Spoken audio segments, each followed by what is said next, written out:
by a collection that stops me in my tracks. This is one of them. This is the crown jewel in the camera world, I think. For me, I have never seen a collection of Nikons like this in one place at one time, and I suspect I'm very unlikely to ever see a collection like this again. You know, where have they all come from? What started you off? Owning a Praktica 35 years ago. A Praktica? Yes. You see, to me, that's a real workhorse, isn't it? That's the basic of basic cameras. They were great cameras. I mean, you could knock nails in wood, but having said that, they weren't very good, very reliable, and the picture quality wasn't all it could be. So, and the next step was to buy something halfway decent, which was a Nikon F. A Nikon F. Well, I'll tell you what, let's look at the history a little bit of Nikon, because the company started as a manufacturer of military lenses and things, didn't it? Yes, there were something like 25 factories and 23,000 people working for Nippon Kogaku, which actually means Japanese optical industry. Right. And in that period, they were producing for mainly gun sights, all kind of optical instruments for military use. But of course, the end of the war came, and the Allies forbid them to produce anything for military purposes.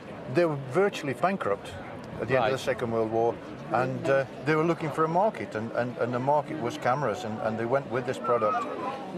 To me, when I think of Nikon, I think of photojournalism, and we've got the F-series. Well, the F has become a legend. It came out in 1959 and has photographed every major incident around the world. It was there when Kennedy was shot. It was there when man walked on the moon. Let's pick out an F-series here. Well, there are various ones. This one, for instance, a very early F, very basic.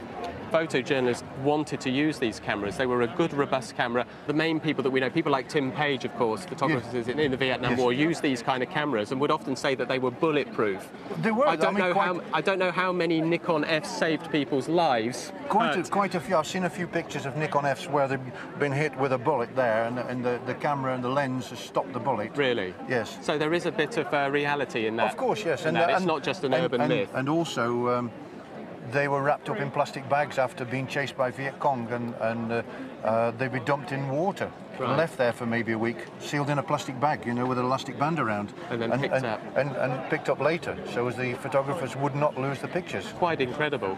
I am staggered by this collection, absolutely staggered. I could talk to you for days about what is just on this table. I mean, is this the whole collection, or...? Oh, no. It's about 5% of what I've got at home. 5%? But essentially, if I said there's £150,000 worth on this table, I'd be being conservative, would I? Very, yeah.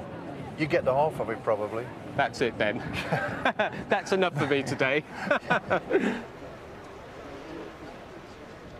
Well, over recent years, I think the